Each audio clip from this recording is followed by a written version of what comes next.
Kaya what's up mga kaibigan, luto tayo ng chicken apretada. Okay, lagyan natin ng mantika. Painitin muna natin. Pag medyo mainit na yan, okay, lagyan na natin ng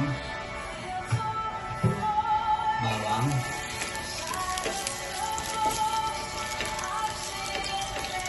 Luto na naman, wala na naman magawa yung chef nyo. Chef-chefan. Lagyan natin yung sibuyas.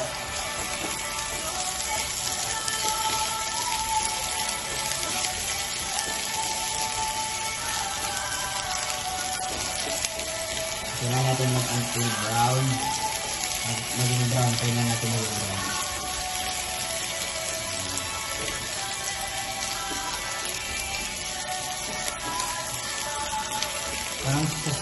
Parang masarap magluto ng steak na. Sa sunod na, subukan natin mag-steak. Hindi pa kasi tayo ganun kagaling eh. Hindi pa ako gumagraduate eh. Hindi natin pa gumagraduate tayo. Hintay lang natin konti mag-brown. Medyo brown na.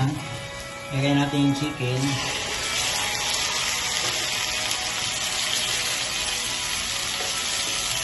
Lagyan na!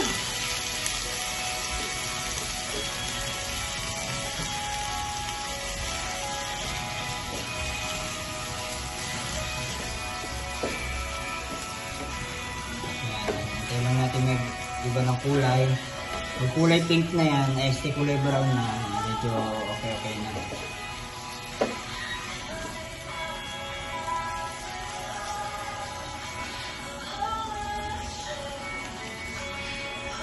Okay.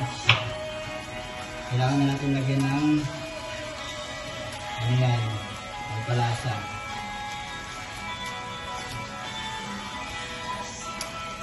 Lagyan natin ng paminta. Buo nga pala yung ginamit ko kasi kunyari adobo.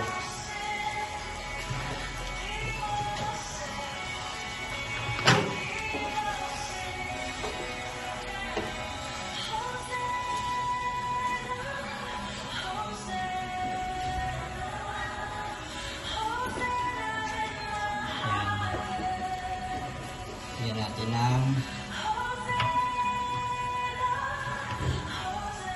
chicken cube. Luluin na muna natin.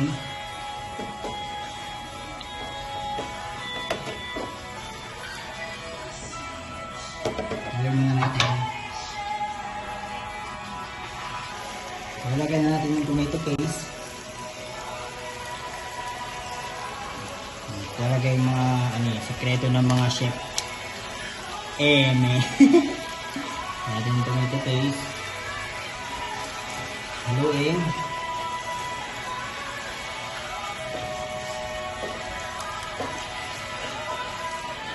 Haluin na natin.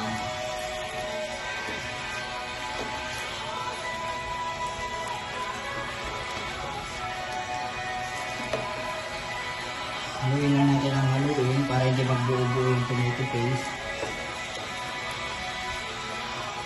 Tapos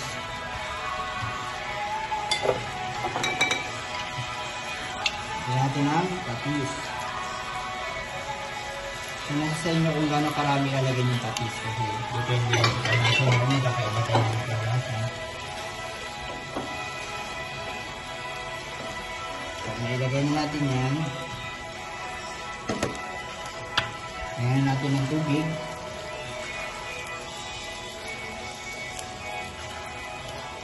Basang tubig na yung nilagay ito.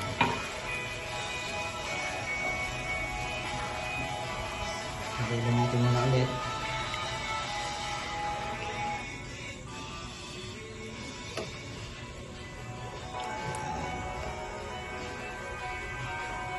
Medyo mayin na yata ang apoy ko ha.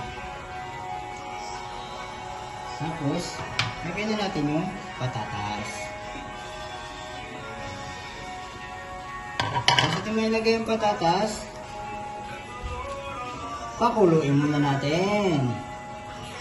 Hintayin natin, pakuluin muna natin hanggang isang oras para malambot na malambot. So after 15 minutes mga kaibigan, titigman na natin siya.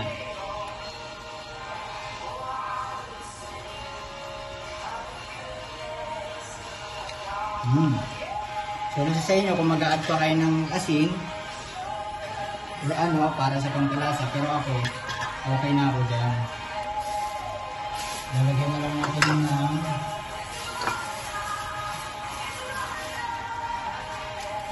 pampalasa syempre. So yung iba hindi na naglalagay nito, pero ako mas gusto ko kasi maglagay kasi pampalasa din to. Pampalasa lang naman yan, no? So kahit hindi nyo ito gayahin kasi mas magaling kayo sa akin dahil hindi pa ako graduate ng chef. Engineer kasi ako eh.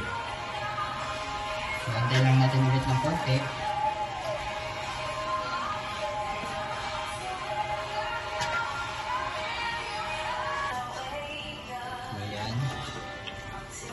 So yung mga kaibigan, luto na ang ating chicken apritada alalong.